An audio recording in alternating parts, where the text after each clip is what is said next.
नमस्कार, न्यूज मराठी 24/7च्या बातमी गावाकडच्या मध्ये आपल्या सर्वांचं स्वागत। जागतिक महिला दिनाच्या निमित्ताने वाशिम जिल्ह्यातील मानोरा तालुक्यातील भुली येथे ग्राम स्वच्छता महिला मंडळाच्या वतीने स्वच्छता सप्ताह हा सामाजिक उपक्रम राबवण्यात येतोय। या अभियानात सुमारे 50 महिलांनी उत्साहाने सहभाग घेत स्वच्छतेचा संदेश देण्याचं काम हाती घेतलंय। या उपक्रमाअंतर्गत वाशिम येथील जिल्हाधिकारी कार्यालय आणि जिल्हा परिषद परिसरात महिलांनी स्वच्छता मोहीम राबवत परिसर स्वच्छ केलाय। तसेच धामणगाव देव येथील मुंग सांजी महाराज संस्थान परिसर आणि सावरगाव येथील यात्रास्थळी महिलांनी स्वयंपूर्तीने स्वच्छता मोहीम राबवली। ग्राम स्वच्छता महिला मंडळाच्या अध्यक्षा छाया डहाके यांच्या नेतृत्वाखाली महिलांनी झाडू हाती घेत स्वच्छतेची जबाबदारी स्वीकारत समाजापुढे प्रेरणादायी उदाहरण ठेवले। या उपक्रमाच्या निमित्ताने स्वच्छता आणि पर्यावरण संवर्धनाचा संदेश देण्याचा प्रयत्न करण्यात येतोय। नाशिक जिल्ह्यातील येवला तालुक्यातील ग्रुप ग्रामपंचायत चिंचोर्डी खुर्द बदापूर येथील उपसरपंच पदाची निवड प्रक्रिया शांततेत पार पडली। सरपंच शिल्पा मंडवाई यांच्या अध्यक्षतेखाली झालेल्या बैठकीत वर्षा सुरेश मंडवाई यांची उपसरपंचपदी बिनविरोध निवड करण्यात आली। या बैठकीला ग्रामपंचायत सदस्य तसेच गावातील नागरिक मोठ्या संख्येने उपस्थित होते। ग्रामविकास अधिकारी सरिता बिडवे यांनी निवड प्रक्रियेचे कामकाज पाहिले तर वर्षा मंडवाई यांच्या बिनविरोध निवडीबद्दल उपस्थितांनी त्यांचे अभिनंदन केले।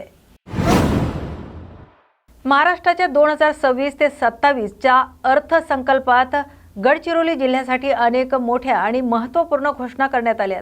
मुख्यमंत्री तथा अर्थमंत्री देवेंद्र फडणवीस यांनी सादर केलेल्या या अर्थसंकल्पातील सर्वात मोठी घोषणा म्हणजे गडचिरोलीला ग्लोबल स्टील हब म्हणून विकसित करण्याची। जिल्ह्यातील लोह खनिज संसाधनाचा वापर करून सुमारे 2,61,000 कोटी रुपयाची गुंतवणूक प्रस्तावित असून यामुळे सुमारे 70,000हून अधिक युवकांना रोजगार मिळण्याची अपेक्षा व्यक्त करण्यात आली आहे। गडचिरोली येथील नवीन विमानतळ उभारण्यासाठी भूसंपादन प्रक्रिया सुरू करण्यात आली आहे, तर समृद्ध महामार्गाचा नागपूर, चंद्रपूर आणि भंडारा गडचिरोली असा विस्तार करण्याची घोषणाही करण्यात आली आहे। आदिवासी युवकांसाठी बिरसा स्टार्टअप योजनेअंतर्गत बिरसा स्टार्टअप योजनेद्वारे उद्योजकतेला प्रोत्साहन देण्याचा निर्णय घेण्यात आला आहे। शेती, आरोग्य आणि शिक्षण क्षेत्रातही विविध योजना जाहीर करण्यात आल्या असून या सर्व प्रकल्पामुळे गडचिरोली जिल्ह्याचा सर्वांगीण विकासाला मोठी चालना मिळेल अशी अपेक्षा व्यक्त केली जाते। अकोला जिल्ह्यात महाराष्ट्र शासनाच्या छत्रपती शिवाजी महाराज महसूल समाधान अभियान अंतर्गत समाधान शिबिराला मुंडगाव मंडळातून सुरुवात करण्यात आली। श्रीकृष्ण महाराज सभागृहात आयोजित या शिबिरात नागरिकांनी मोठ्या संख्येने उपस्थित राहून आपली प्रलंबित प्रश्न मांडलेत। या शिबिरात प्रलंबित फेरफार निकाली काढणे, 7/12 दुरुस्ती, संगणकीकृत 7/12 वितरण, उत्पन्न प्रमाणपत्र तसेच शिधापत्रिके संदर्भातील नोंदी दुरुस्त अशा विविध सेवांचा लाभ नागरिकांना देण्यात आला आहे। तसेच ई-मोजणी, PM किसान तक्रार निवारण यासारख्या सेवाही शिबिरात उपलब्ध करून देण्यात आल्या। या शिबिरासाठी महसूल विभागासह पंचायत समिती, कृषी विभाग, भूलेख कार्यालय, आरोग्य विभाग, महावितरण आणि इतर संबंधित विभागांचे अधिकारी उपस्थित होते। शिबिरामुळे नागरिकांचे प्रलंबित कामांना गती मिळाल्याने प्रशासनाकडून सांगण्यात आले। बुलढाणा जिल्ह्यातील वजर आघाव परिसरातील वजर सरकटे येथील कोल्हापुरी बंधाऱ्यात सध्या अवघ्या 15 दिवसाचा पाणी पुरवठा शिल्लक राहिल्याची माहिती समोर आली आहे। त्यामुळे परिसरातील 10 ते 15 गावांवर भीषण पाणी टंचाईचे संकट ओढवण्याची शक्यता व्यक्त केली जाते। मागील पावसाळ्यात अतिवृष्टी होऊ नये, बंधाऱ्याचे दरवाजे नादुरुस्त असल्यामुळे मोठ्या प्रमाणावर पाणी वाहून गेल्याचा आरोप स्थानिक शेतकरी आणि ग्रामस्थांनी केलाय। पाटबंधारे विभागाने वेळेवर दुरुस्ती न केल्याने ही परिस्थिती निर्माण झाल्याचंही त्यांनी म्हटलंय। दरम्यान परिस्थिती गंभीर होत असल्याने खडकपूर्णा धरणातून तातडीने पाणी सोडण्याची मागणी परिसरातील ग्रामस्थांनी प्रशासनाकडे केली, अन्यथा माणसं आणि जनावरांवर पाण्याचा मोठा संकट निर्माण होण्याची भीती व्यक्त करण्यात आली आहे।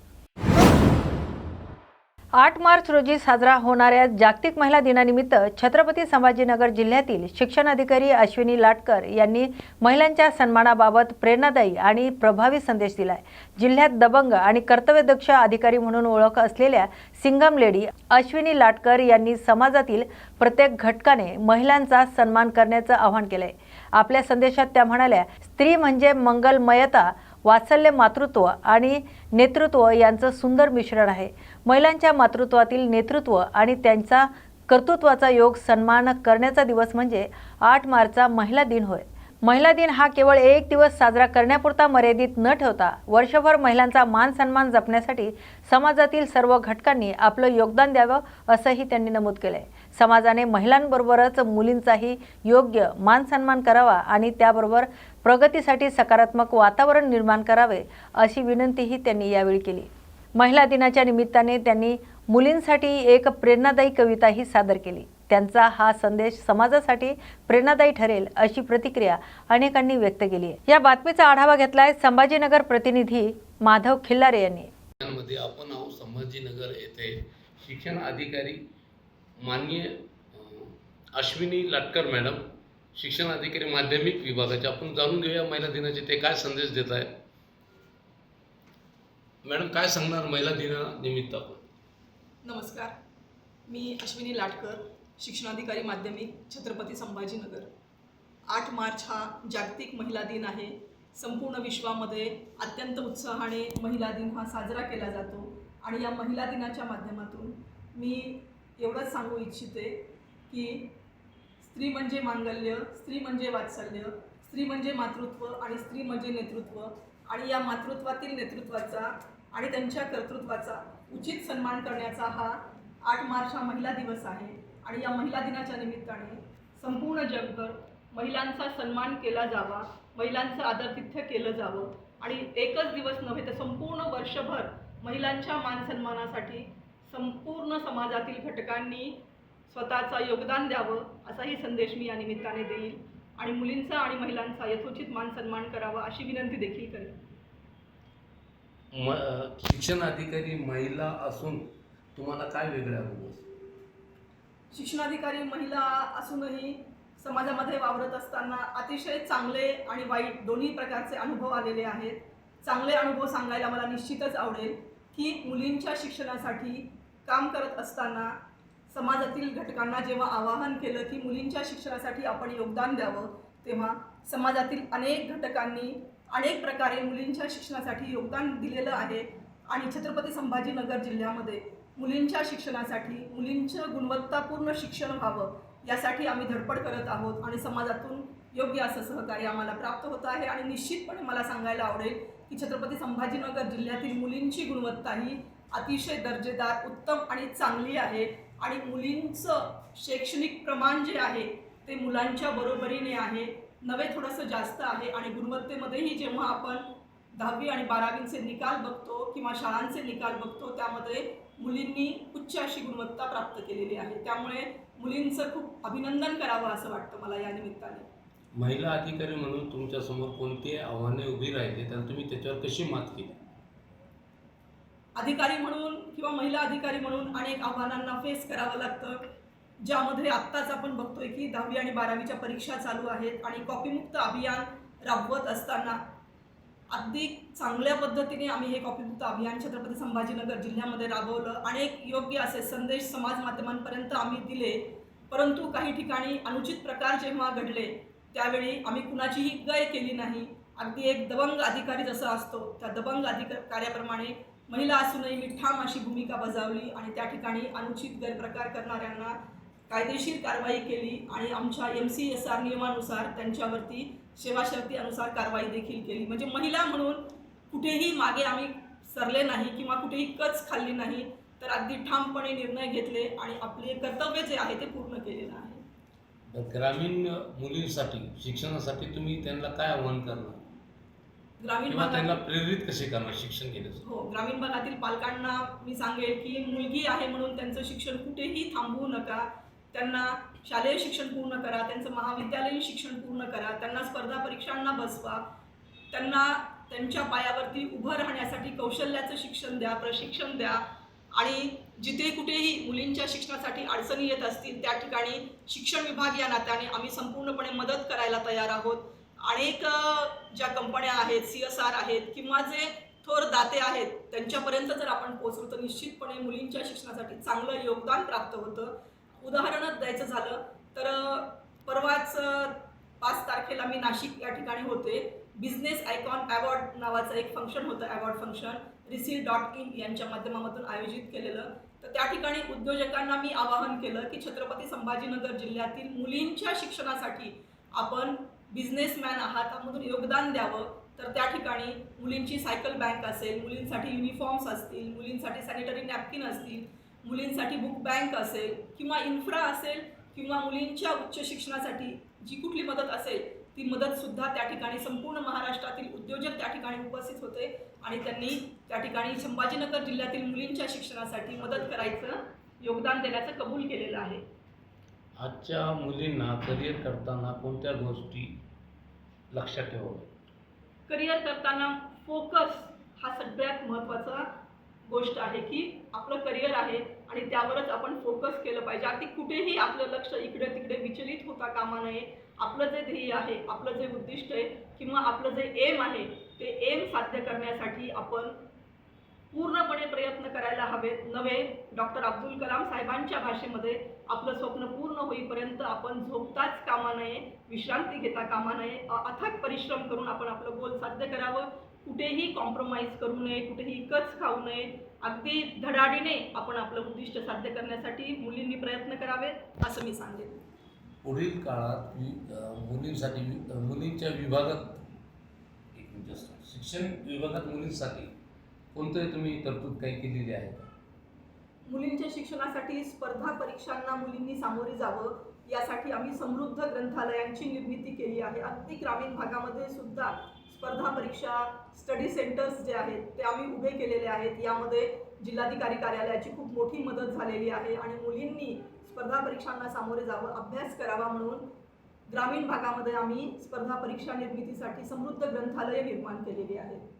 डिजिटल शिक्षण आणि मुलींना सहभाग वाढण्यासाठी काय केले जात आहे?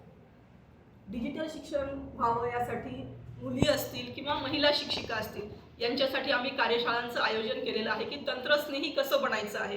कारण आता आधुनिक काळामध्ये मुलींना किंवा शिक्षिकांना तंत्रस्नेही असणं हे अत्यंत आवश्यक आहे. त्यासाठी प्रशिक्षणांचं आम्ही आयोजन केलेलं आहे. विविध ॲप्स आम्ही डेव्हलप केले आहेत आणि हँड्स ऑन ट्रेनिंगसुद्धा आपण मुलींना आणि शिक्षकांना देतो आहोत.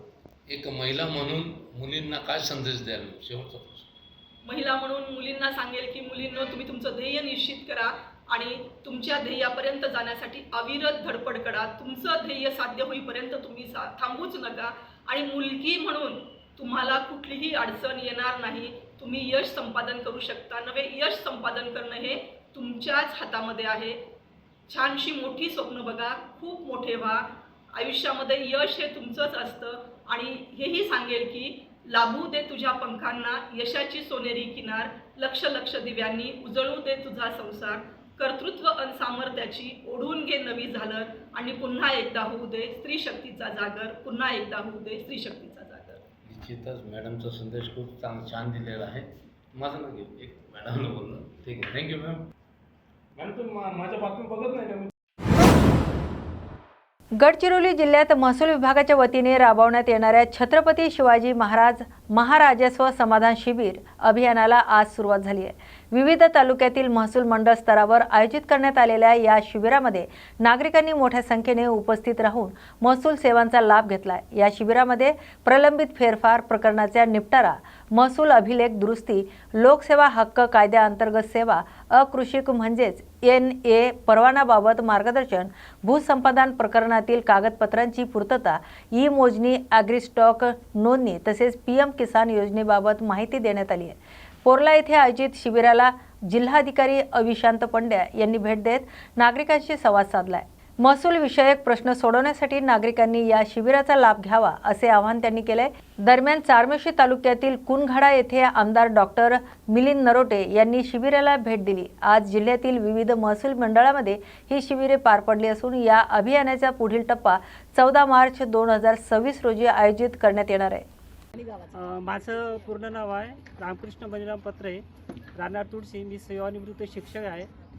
शासन जनतेच्या दरबारी या निमित्तानं डुडुलवर मॅडमना सर्व लोकांना, शेतकऱ्यांना मार्गदर्शन केलं आणि प्रत्येक ऑफिसचे कर्मचारी, ॲग्रिकल्चर विभाग, सेतू विभाग, आधार विभाग, वेगवेगळे विभाग आणि वेगवेगळ्या गावून येणारे तलाठी कार्यालय म्हणजे जवळपास 14 ग्रामपंचायतचे पदाधिकारी या ठिकाणी उपस्थित होते आणि प्रत्येक शेतकऱ्याला ग्रामपंचायतला जाणे, तलाठी कार्यालयाला जाणे, परत तहसील ऑफिसला जाणे हे अवघड होतं आणि एका दिवशी हे सारी कामं शासन जनतेच्या दरबारी या निमित्तानं सगळीची सगळी कामं एकाच ठिकाणी होऊन या राजस्व अभियानाचा फायदा शेतकऱ्याला झालेला आहे आणि त्याबद्दल मी शासनाचं आणि या शिबिर आयोजकांचं सगळ्यांचं आभार मानतो आणि असाच कार्यक्रम या पुढे पण राबत राहावा एवढी बोलून मी माझे 2 शब्द बंद करतो. जय हिंद, जय भारत.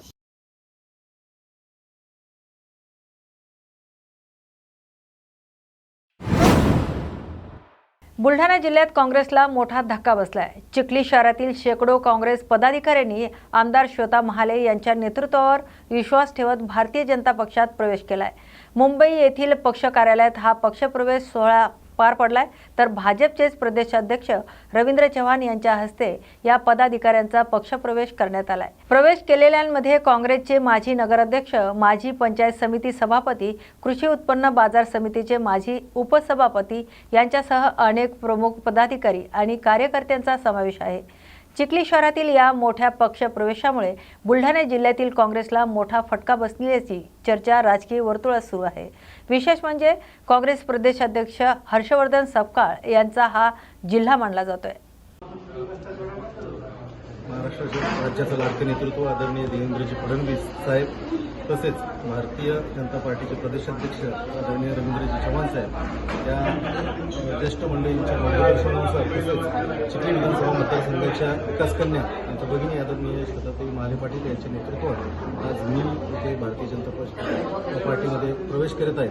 माझा प्रवेश झाला आहे असं मी जाहीर करतो व भारतीय जनता पार्टीने मला संबोधन केलं त्याबद्दल मी सगळ्यांचा आभार. भारतीय जनता पार्टीचा विजय असो. श्वेताताई तुम आगे बढ़ो, हम तुम्हारे साथ हैं. बातमी गावाकडची या बातमीपत्रात आपण येथेच थांबतोय. अशाच नव्या आणि ताज्या बातम्यांसाठी पाहत राहा न्यूज मराठी 24/7. नवा भारत, नवा विचार.